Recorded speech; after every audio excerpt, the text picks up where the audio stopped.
We're going to go basic on a very useful life skill, converting a whole small animal into an absolutely enormous quantity of very nutritious, very tasty food.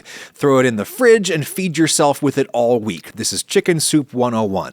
I've got a 4-pound, 2-kilo chicken here, pretty standard, and I rinsed the bag off in the sink so that now I can do this. Just drop it into my biggest pot, cut the package open. This keeps the mess contained, and all of the juice in here is edible and great for the stock. Look inside the cavity where the internal organs used to be, and you're likely to still find some of them in a little bag. These are the giblets, the gizzard, the neck, the liver, the heart, all excellent for stock, so just drop them in the pot, get rid of all that packaging. If you have some old vegetables around, like I've got this shriveled half an onion that's been in my fridge for a week, sure, throw that in too, but I would not waste good stuff on the stock. I'm cutting off the dirty tips of the roots, but keeping that whole so that I can just lift it out later. Time to fill this up with water, slowly, so that we do not splash raw chicken juice everywhere. I usually use filtered water from my fridge because it tastes better, but let's see if I can actually perceive the difference in the finished soup with tap water. The culinary school types tell you to start a stock with cool water. That does result in a slightly less cloudy stock, but it doesn't make a big difference. The public health types tell you to cook with cool tap water because hot tap water is more likely to have some dissolved lead or other badness from antiquated pipe systems in it, so that's a reason to start with cool water. Heat on high, put the lid on to retain energy so that it all heats up faster, and once it's really bubbling, I'll reduce the heat to a spirited simmer, cover, and just let that cook for an hour or two. Plenty of time to prep my vegetables. I like zucchini in brothy soups because zucchini has a lot of mucilage and that thickens the soup a little bit. Okra would do an even better job of that. Remember that vegetables shrink a lot when they cook, so make your chunks bigger than you want. Celery, I'll only need one of these. Dirt can hide out between the ribs, so I'll rinse these under the sink, nice and clean. The leaves in the core make a great garnish at the end, so I will save those for later. And then I'll just slice up the ribs in the bowl with those. I got a couple of small onions. I'll cut those in half, peel, snip off the blossom ends, and for soups, I like to cut onions into little half moons. Those look pretty and they are slurpable, but if you just want the flavor and not much texture, dice them up fine. Cut off the root to release all the layers and they all break apart in the bowl with the onions. I really like some garlic in chicken soup. I'll cut off the root ends, smash to release the skin, pull the cloves out and chop them up a little bit. I definitely want carrots, probably just half of these. Up to you if you want to peel them, but if you don't peel them, you have to scrub them a bit. Get rid of those peels, and now I can slice those into rounds. I hope it goes without saying that you can use any vegetables you want, not just these particular ones, but I would advise using a lot of vegetables, at least as much raw weight of veggies as chicken. To me, the chief virtue of a fresh meat stock is that it makes large quantities of healthier, cheaper, and more sustainable vegetables taste fantastic. Last thing I've got is parsnips. Definitely got to peel these when they get this big. Parsnips are kind of like a cross between carrots and potatoes, but with this strong herbal note. I'll cut off the fat ends so that I can quarter those before slicing them, and then the thin ends I can just slice into rounds. That's it for all the chopping. Chicken is not quite done yet, so I'll go chill on my sofa from Allform, sponsor of this video. I've had this whiskey leather 3-seater with Chase for a year and a half now, and check out how good it's holding up to the abuse. I wouldn't call it puppy-proof, but it's definitely puppy-resistant.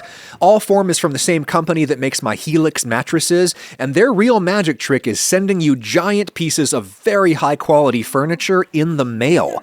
Allform sofas are modular. That means you can go to allform.com/Adam Ragusia and design pretty much any combination of seats and chases and corners that you could need for your space. Pick leathers or all different color fabrics, pick the color of the wooden feet you want, and shipping is fast and free. American-made and easy to assemble as chicken soup. It's no-tool assembly. Spin those big wing nuts, everything just snaps together in as little as 15 minutes. And if you ever need to break it down to move, or if you need to add another seat, you can do that. If you don't like your sofa, they'll come take it back within 100 days. Use my link in the description for 20% off the sofa of your choice. Allform.com/Adam Ragusia for 20% off. Thank you, Allform. Okay, I like to simmer the chicken until really soft. If I pull on that leg, it just comes right off. That's going to make taking the meat off the bone really easy. Be careful to drain the hot broth out of the cavity before you move this, or else you might scald yourself. There's one of the leg quarters. That's going to be luscious. I can pull that old onion out. That's just going straight into the compost. Fish around for all of the other solids. You can strain this if you want. You can skim off the impurities, as the culinary school types call them. But remember, there's nothing in this pot that wouldn't be in a whole roast chicken that you would eat. It's all edible except for the bones. Skimming is mostly for cosmetics and you don't have to do it. But if you want to get out all those little particulates, stir in an egg or two and then let it simmer a minute and all the egg proteins will flocculate, trapping any little bits between them. Then you can skim off the egg or pass everything through a strainer. They use a similar trick at your local wastewater treatment plant. Squeaky clean, though I left in the rendered chicken fat. The fat is delicious, and proportionally there's going to be very little of it in the final soup. Time to put the vegetables in. I put them in the bowl in reverse order of how long they take to cook. That way I can easily put the slowest cooking vegetables in first, but I'm being too precious. It's just soup. All I want is soft vegetables, so I'm just going to throw them all in at the same time. It should look at this stage like there isn't enough liquid, because a ton of water is going to come pouring out of the vegetables as they cook. You can always add more water later. I'll give those a couple of big pinches of salt to start with so that the pieces can absorb some seasoning, but be conservative. We can always add more salt to taste at the end. Those veggies will take at least a half an hour of simmering to get soft, which is plenty of time to pick the meat off of this chicken after it's cooled. All the bones and skin and stuff I'll just put onto this plate.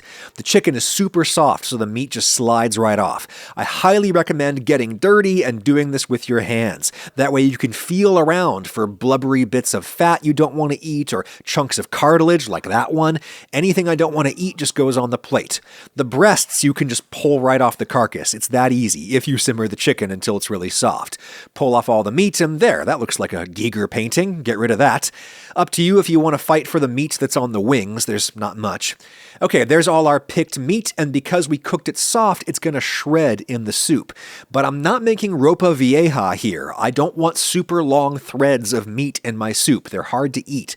So I'm just going to run my knife through this whole pile a couple of times, cutting across those meat fibers so that when the pieces fall apart in the soup, I'm not going to have any super long strings.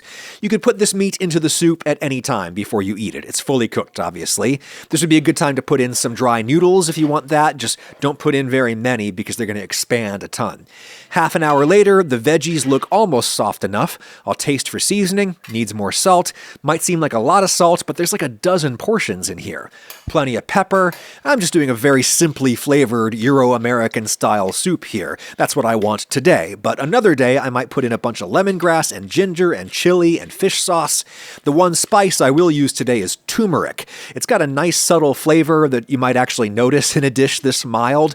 Turmeric is probably very good for you, and it's going to give this the beautiful golden yellow color that I expect of chicken soup. If you think this is cheating, look at the ingredients of any prepackaged chicken soup or chicken stock product. You will almost certainly see turmeric. Everybody does it.